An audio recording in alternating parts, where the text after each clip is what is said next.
ihr Lieben, willkommen zu einer Sonderfolge von Stricken mit Calypso. Ich bin Calypso und ich freue mich sehr, dass ihr da seid. Ich freue mich sehr über die, die wieder da sind und über die, die neu dabei sind. Wie gesagt, heute ist eine Sonderfolge, denn die reguläre Podcast-Folge veröffentliche ich immer jeden ersten Freitag im Monat. Das heißt, die nächste Folge Nummer 3 kommt am 6. Januar raus. Heute wollte ich gerne zum weihnachtlichen Anlass meine Lieblingsbücher mit euch teilen. Also zuallererst wünsche ich euch natürlich frohe Weihnachten, frohe Feiertage und einen sehr guten Rutsch in das nächste Jahr. Ich hoffe natürlich sehr, dass ihr alle dabei seid, viel zu essen, gute Gesellschaft habt und natürlich eine gute Erholung, viel Zeit zum Stricken oder andere schöne Dinge habt. Und ja, das ist das Wichtigste. Da wir uns in der Weihnachtszeit befinden, ist es ja auch die Zeit der Geschenke zu machen, Geschenke zu bekommen. Man darf sich natürlich auch selber was schenken und sich ab und zu mal selbst belohnen. Es ist auch eben nicht zu spät für Geschenke, auch wenn der 24. und 25. wahrscheinlich schon vorbei sind. Aber man kann sich ja auch zu den Heiligen Drei Königen noch ein Geschenk machen oder wünschen. Das ist auch ein wunderschöner Anlass dafür. Ja, also möchte ich heute mit euch über einen Teil meiner Lieblingsbücher sprechen, weil es war nämlich auch sehr schwer, da eine Auswahl zu treffen, welche Bücher ich toll finde und welche Bücher ich gerne mit euch teilen möchte. Und am Ende habe ich auch ein Gewinnspiel für euch und ich freue mich natürlich, wenn ihr da mitmacht und dran bleibt, um am Gewinnspiel teilzunehmen. Ja, dann lege ich auch schon los mit dem ersten Buch, das ich euch gerne vorstellen möchte, und die Überleitung dazu mache ich mit diesem Kleid, das ich heute trage. Das habe ich aus der Eco Puno von Nana Grossa gestrickt. Die habe ich geschenkt bekommen. Ich glaube, ich hätte sie mir selbst niemals gekauft, weil ehrlich gesagt finde ich, dass sie auf dem Knäuel aufgewickelt nicht besonders attraktiv aussieht. Und die Zusammensetzung davon ist 70% Baumwolle und der Rest ist Merino und Baby-Alpaka, was für mich auch nicht unbedingt so attraktiv scheint im ersten Moment. Aber ich muss sagen, dass ich doch sehr zufrieden und positiv überrascht bin von diesem Garn, das ich geschenkt bekommen habe, übrigens von meiner ehemaligen Chefin oder Inhaberin der Wolleria. Das war ein Wollgeschäft in Berlin-Tempelhof, den es leider nicht mehr gibt. Also liebe Grüße, falls du zuschaust. Ja, da habe ich dieses Garn geschenkt bekommen. Ich bin positiv überrascht von diesem Garn, weil es eben sehr warm ist und sehr dünn. Also ich glaube, es ist trotz des hohen Baumwollanteils so warm, weil da so ein ziemlich schöner Flausch da drauf ist. Und sie ist, wie gesagt, sehr dünn, also sie läuft sehr weit. Ich habe nicht so viel Garn gehabt und trotzdem ist ein Kleid daraus entstanden.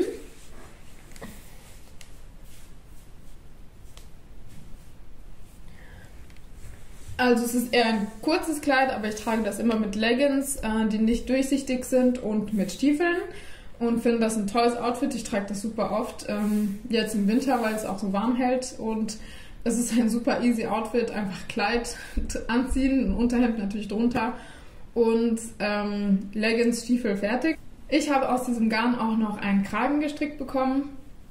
Also wie gesagt, sie läuft echt unglaublich weit, sie hört nicht mehr auf. Dieses Garns war ich wirklich positiv überrascht. Da habe ich diesen Kragen noch daraus gemacht. Also hier oben ist, habe ich eins rechts, eins links, einen etwas schmaleren Schlauch gemacht. Und dann dieses Muschelmuster hier. Und wie man sieht, werden die Muscheln immer größer und immer breiter hier. Ja, ähnlich habe ich es auch mit dem Kleid gemacht. Also ich habe hier oben angefangen zu stricken am Kragen und runter gestrickt. Also wie man sieht, werden die Muscheln hier auch immer breiter. Also es ist eine Rundpasse mit Lochmuster und verschränkten Maschen. Ja, und das liegt also ziemlich weit, das ist sehr bequem, ich habe gute Bewegungsfreiheit und fühle mich darin sehr wohl. Dann habe ich die Ärmel sehr eng anliegend gemacht. Diesen Kontrast mag ich gerne und ich hatte eben diese Farben zur Verfügung, wie ich sie zur Verfügung hatte, in den Mengen, in denen ich sie geschenkt bekommen habe. Das heißt, ich habe hier den oberen Teil in Weiß gemacht, bis ich kein Weiß mehr hatte. Dann diesen hell türkisen Streifen gemacht, der sich auch an den Ärmeln hier wiederfindet. Und den größeren Teil hier des Kleides in dunkelblau. Und das ist hier auch alles im Rippenmuster gestrickt. Die Ärmel sind auch komplett im Rippenmuster, deswegen liegen sie auch so eng an. Und ja, ich habe auch hier keine Abnahmen oder Zunahmen gemacht in den Ärmeln, sondern hier einfach wenig Maschen gehabt.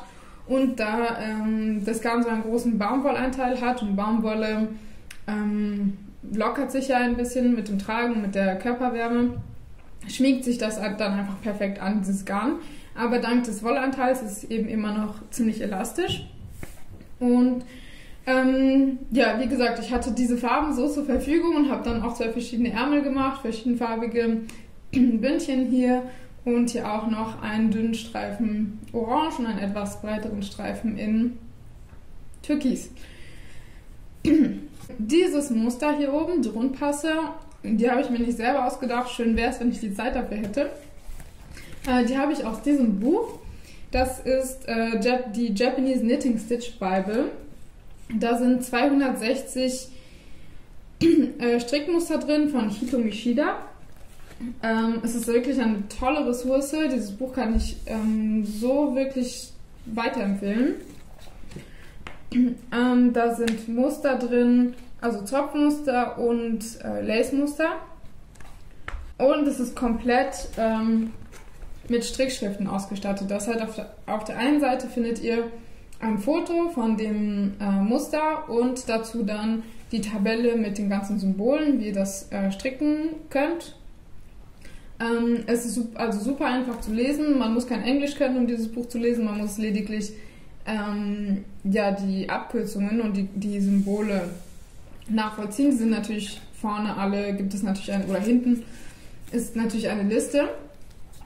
Es gibt also Muster, die man in der Rundpasse stricken kann, also rund stricken kann oder glatt. Und ich habe dieses Muster aus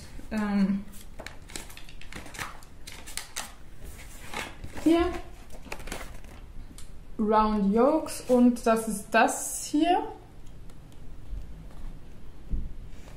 Also bekommt man hier einen Rapport. Und das habe ich einfach vervielfacht, um die passende Größe hier zu bekommen. Und hier so runtergestrickt, bis es lang genug war und breit genug war. Und dann habe ich die Ärmel abgetrennt, ja, wie man einfach so eine Rundpasse und ein Pullover von oben nach unten stricken würde. Und am Ende hatte ich einfach genug Garn und habe schließlich ein Kleid daraus gemacht. Also es ist wirklich ein tolles Buch, eine tolle Ressource. Es hat auch Muster, um verschiedene Kanten, also Abschlüsse zu stricken. Kann ich wirklich weiterempfehlen. Ja, ein weiteres Buch, was ich richtig toll finde, auch zu dem Thema passt, das von oben nach unten stricken, ist dieses hier, Knitting from the Top von Barbara G. Walker. Das ist ein Klassiker. Da gibt es allerdings ein bisschen mehr Text auf Englisch.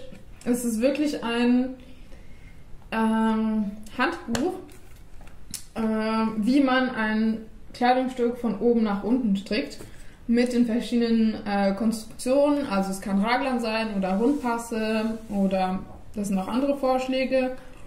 Und es ist wirklich eine sehr allgemein gehaltene Anleitung, wie man an das Konfektionieren von einem gestrickten Kleidungsstück herangehen kann.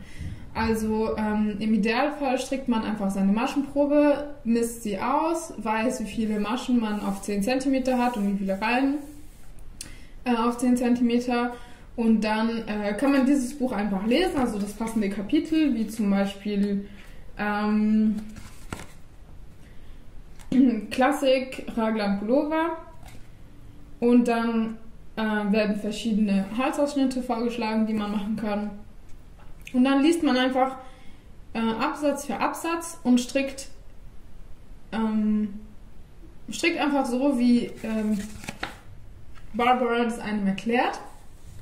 Es ist wirklich sehr intuitiv und für Personen, die gerne spontan stricken und nicht unbedingt einer festen Anleitung mit festen Maschenangaben und Abnahmen und Zunahmen und so weiter folgen, sondern die einfach nach Gefühl und immer wieder das Kleidungsstück anprobieren und immer wieder messen.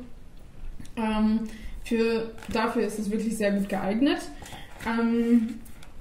Ich weiß nicht, ob es dazu auch eine Übersetzung gibt.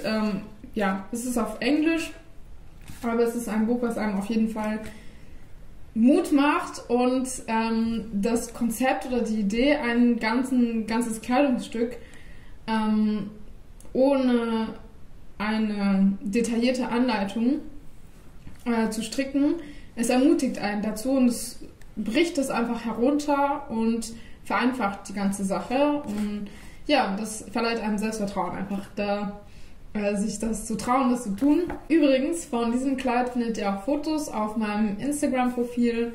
Da könnt ihr das ein bisschen besser begutachten.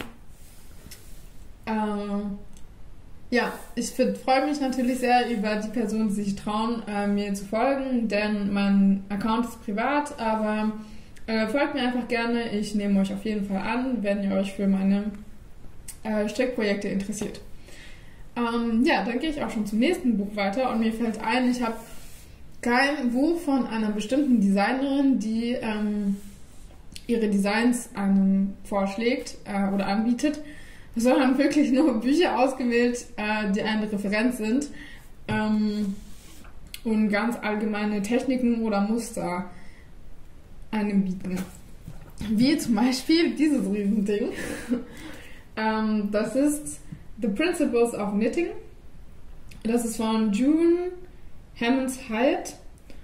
Das ist wirklich ein schweres Ding. Ich weiß nicht, wie viel Kilo. Es ist riesig, wie ihr sehen könnt.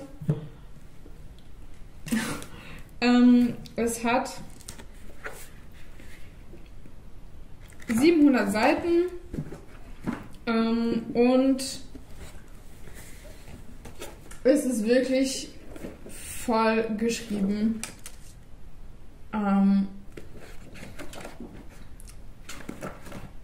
Ja, dieses Buch empfehle ich sehr.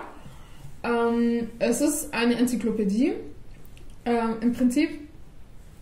Also wenn ihr dazu muss ich sagen, um auf Englisch stricken zu können, muss man nicht besonders gut Englisch können.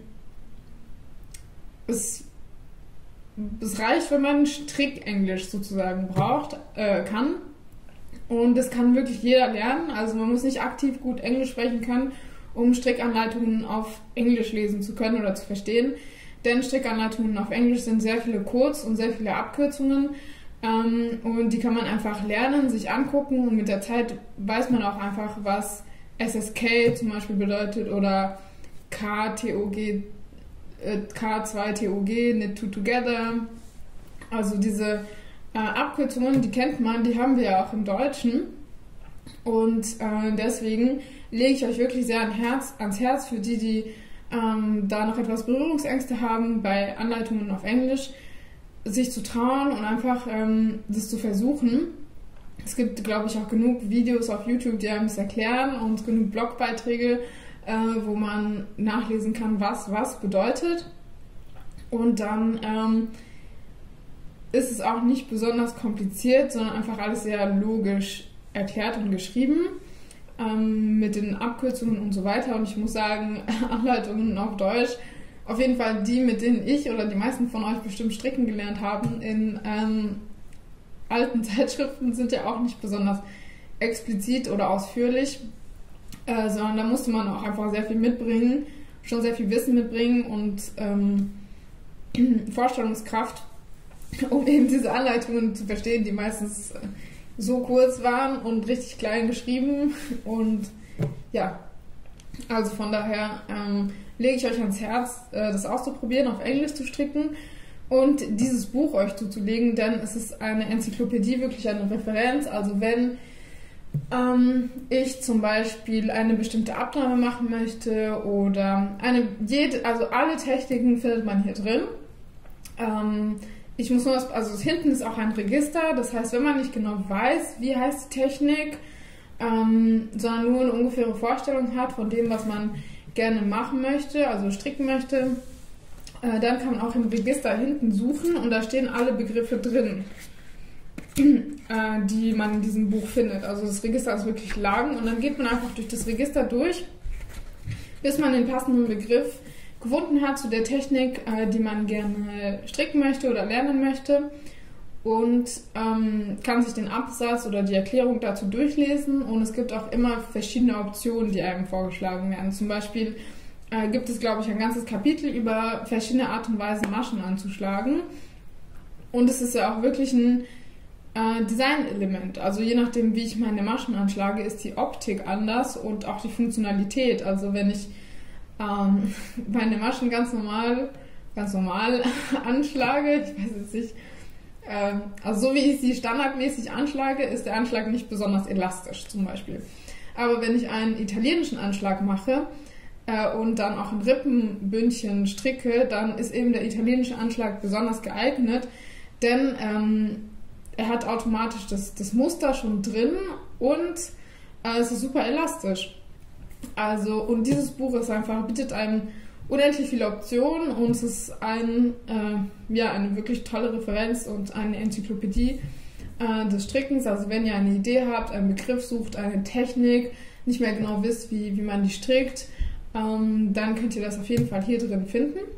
Also kann ich wirklich empfehlen, sich dieses Buch zuzulegen, wenn man noch ein bisschen tiefer in die Materie einsteigen möchte und ein Nerd ist vielleicht, so wie ich. Naja, ich gehe zum nächsten Buch weiter, das ich euch gerne empfehlen möchte. Das ist eine Mustersammlung, aber eine ganz besondere, finde ich. Denn das ist das Buch von Café Facet. Ich glaube, jeder kennt Café Facet. Also für mich auf jeden Fall ist Café Facet ein Künstler, ein Genie. Ich finde diesen Stricker, ich meine, er strickt ja auch nicht nur, er macht auch Quilting. Ich finde, er ist einfach wirklich ein Künstler. Er hat auch mehrere Bücher, ich habe jetzt nur das, aber dieses Buch ist einfach wunderschön, auch wenn man nichts daraus strickt, auch wenn man nicht gerne mit mehreren Farben strickt, also Jacquard-Muster oder Perl strickt. Es ist auch einfach schön, das zu haben und durchzublättern. Ja, also das ist die Café Facet Pattern Library. Wie gesagt, dafür muss man auch kein Englisch können für dieses Buch. Da gibt es 190 originale Motive und die sind am Ende auch alle mit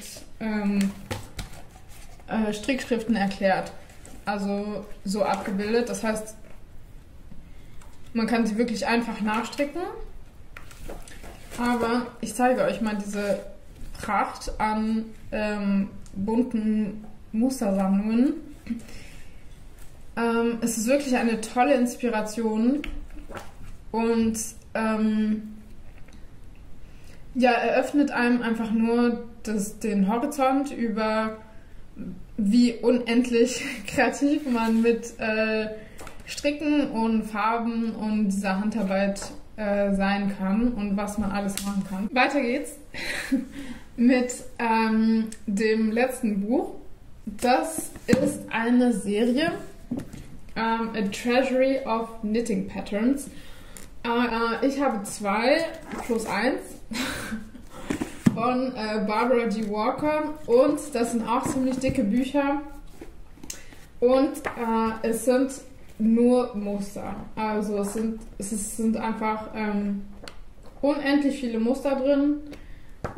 Lace, Zopfmuster, Muster nur mit rechten und linken Maschen, alles, was man sich vorstellen kann, ehrlich gesagt. Ich habe das Blaue und, also Nummer 1 und Nummer 2 und ich habe mir auch sagen lassen, dass das die interessanteren sind. Ja, Nummer 3 und Nummer 4 habe ich nicht gesehen, kann ich nicht sagen. Hier sind die Muster im englischsprachigen Style beschrieben, also nicht mit Strickschriften, also Tabellen mit Symbolen, sondern wirklich Reihe für Reihe ausgeschrieben. Es ist aber so unendlich viel. Es macht einfach Spaß durchzublättern und wenn man sich gerne selbst Teile ausdenkt, ist es auch einfach die beste Referenz, diese 2 Bücher. Und ich habe die einfach schon so viel benutzt, dass ich die einfach nur wirklich sehr weiterempfehlen kann für StrickerInnen, die gerne experimentieren, gerne selbst sich was ausdenken und Muster ausprobieren. Kann ich diese 2 bzw.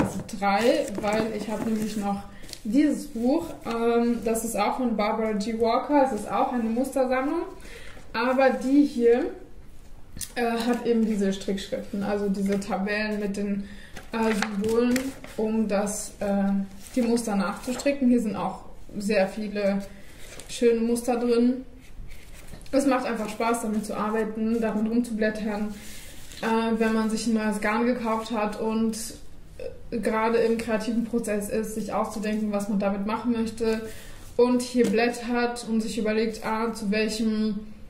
welches Muster könnte zu diesem Garn passen, worauf habe ich Lust, was stricke ich gerne, was sieht schön aus, welche Assoziationen hat man. Also zum Beispiel bei diesem Muster sehe ich Muscheln, aber jemand anderes sieht vielleicht etwas anderes. Deswegen für mich passt das einfach gut, dieses Blau mit diesen Muschelfarbigen im Endeffekt für mich, aber jemand anderes hat da einfach vielleicht andere Assoziationen und andere Ideen.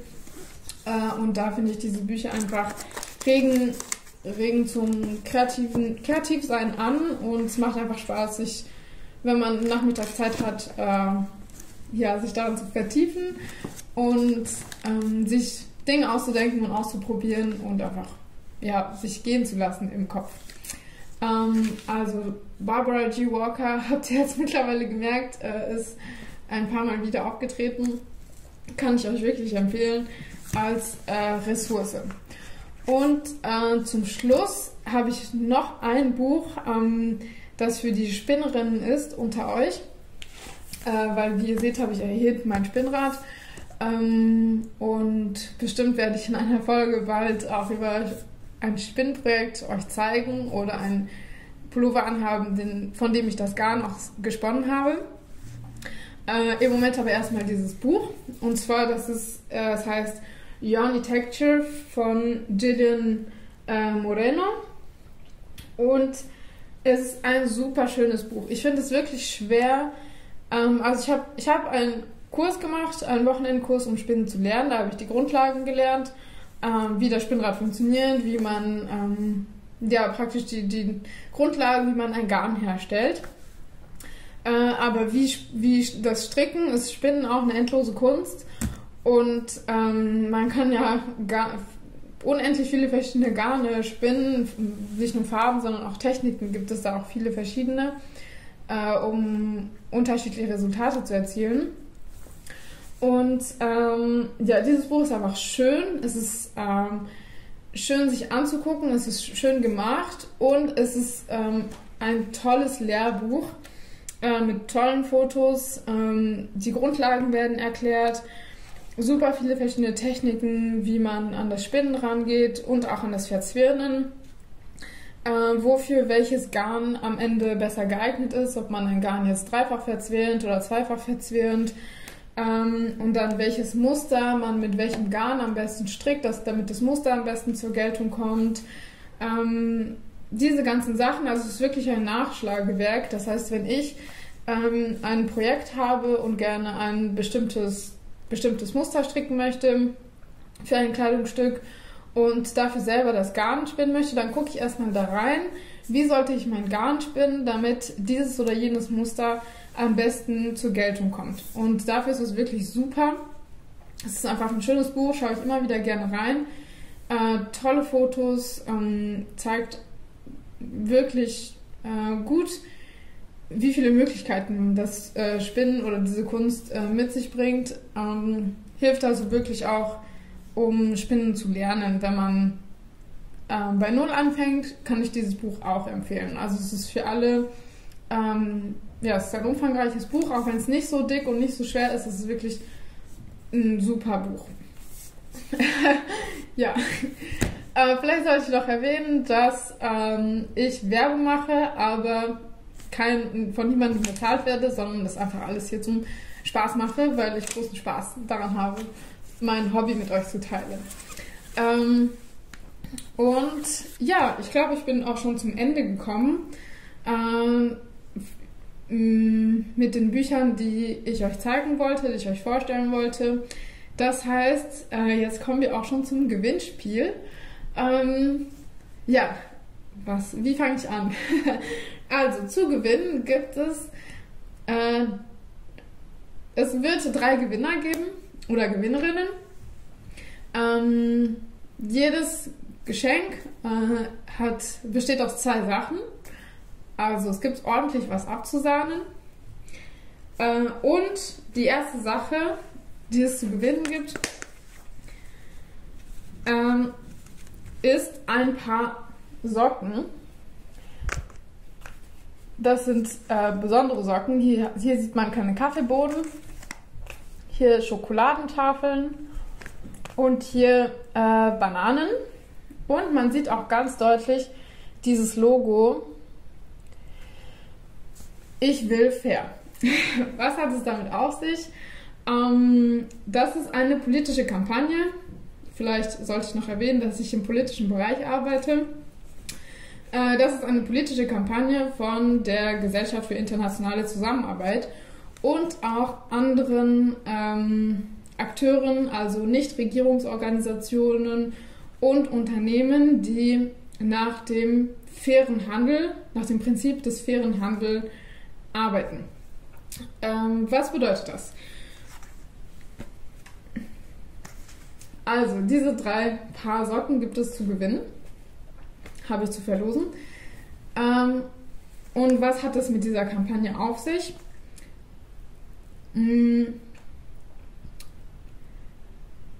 Das ist ein Thema, für das Strickerinnen, also ich finde unsere Gemeinschaft, auf jeden Fall eine etwas größere Sensibilität mitbringt, nach meinem Gefühl.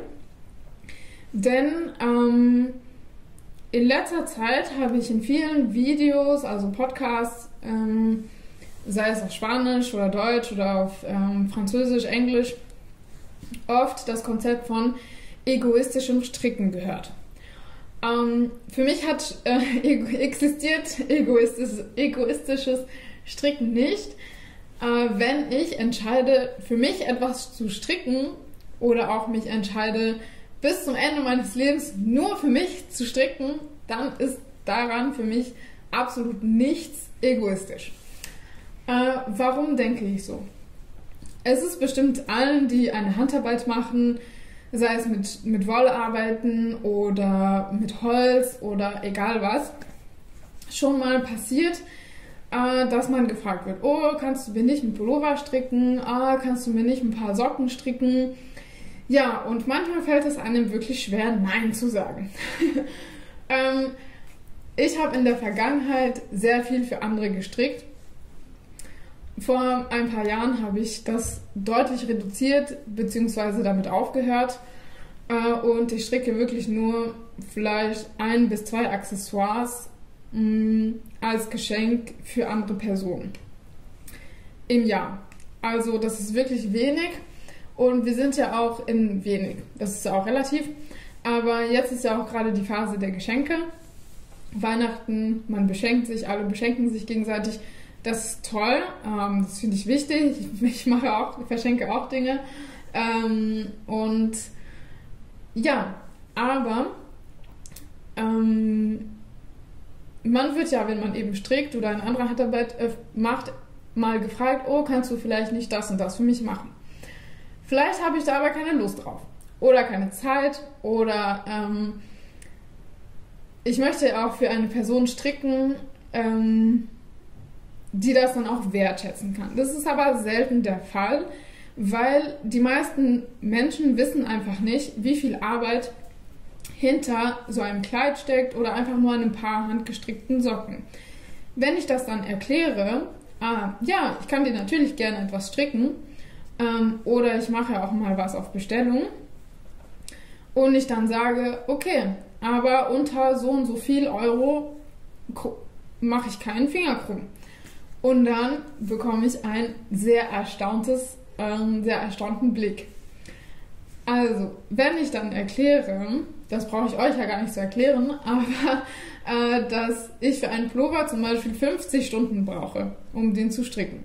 Plus, ich möchte nicht unbedingt mit Acrylgarn stricken, sondern mit einer etwas hochwertigeren Wolle.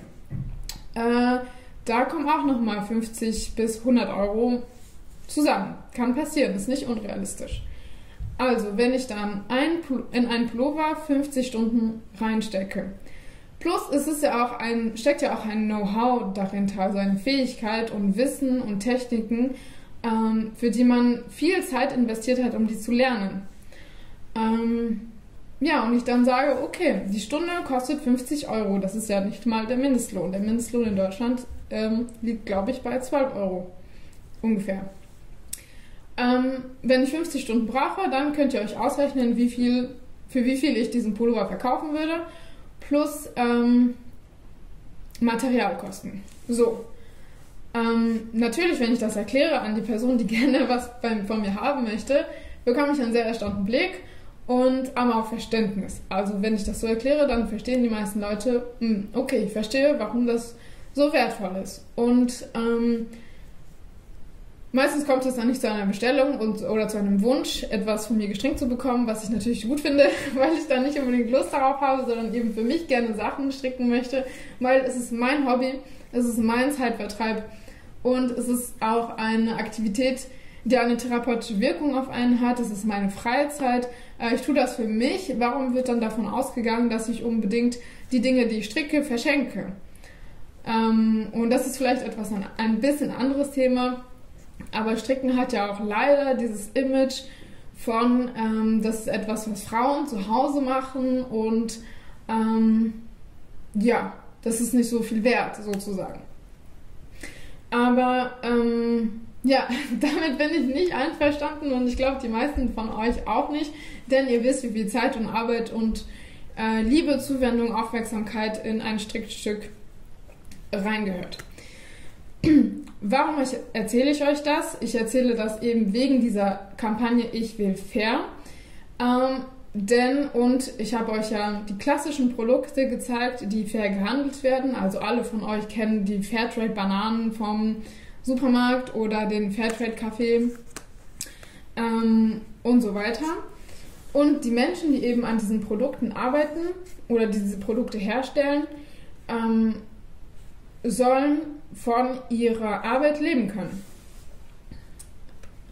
Sie sollen ihre Kinder zur Schule schicken können, sie sollen genug zu essen haben, vielleicht auch eine Versicherung abschließen können, falls sie arbeitsunfähig sind. Das sind Dinge, die bei uns in Deutschland selbstverständlich sind, aber in anderen Ländern nicht unbedingt. Darauf möchte diese Kampagne Ich will fair aufmerksam machen. Ich möchte euch nicht nur fertige Socken verschenken, sondern zu jedem Paar Socken, das ich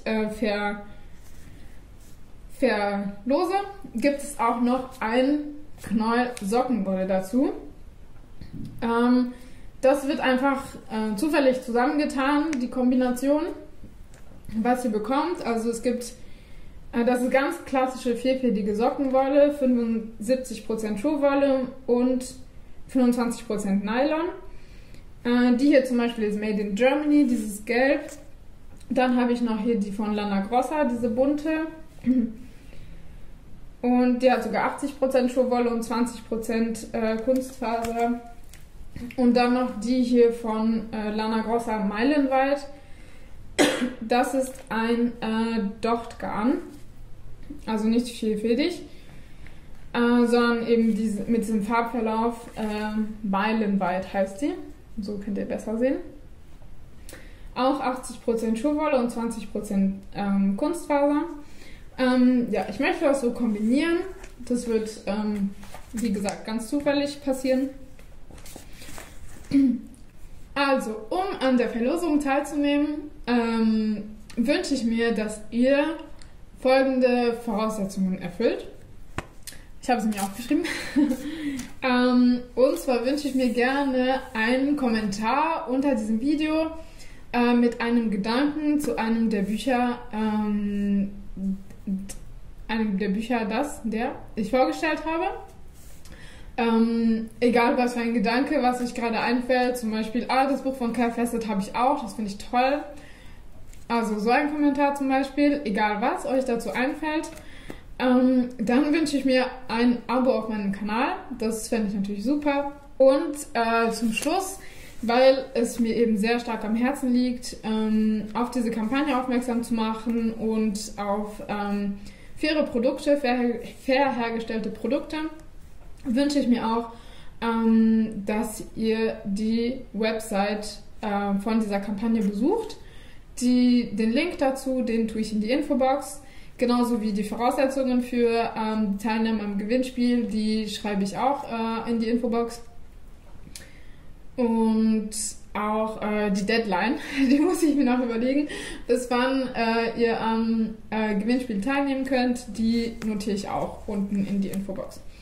Also es gibt wirklich was Tolles zu gewinnen und ja, ich freue mich über Kommentare, auch über die Bücher, die ich vorgestellt habe, zu dem, was ich zum Schluss erzählt habe, über faire Löhne und das Recht dazu, von seiner Arbeit in Würde leben zu können. Und auch zu egoistischem Stricken könnt ihr euch natürlich äußern. Ihr müsst nicht unbedingt meine Meinung sein. Ihr könnt auch eine andere Meinung haben. Natürlich. Und es geht hier auch nur ums Stricken und es soll ja auch alles Spaß machen. Ja, es geht nicht darum, hier alles super ernst zu nehmen, sondern Spaß zu haben und etwas Schönes zusammen zu machen und sich auszutauschen. Ja, ich glaube, das war's von mir für diese Sonderfolge. Ich freue mich sehr, dass ihr da wart, dass ihr zugeschaut habt. Ja, ich wünsche euch einen guten Rutsch und auch frohe Feiertage und sage bis zum nächsten Mal, bis zur nächsten regulären Podcast-Folge, die am 6. Januar pünktlich zu den 3 Heiligen Königen zu euch ins Haus kommen wird. Also, bis bald, bis zum nächsten Mal. Tschüss!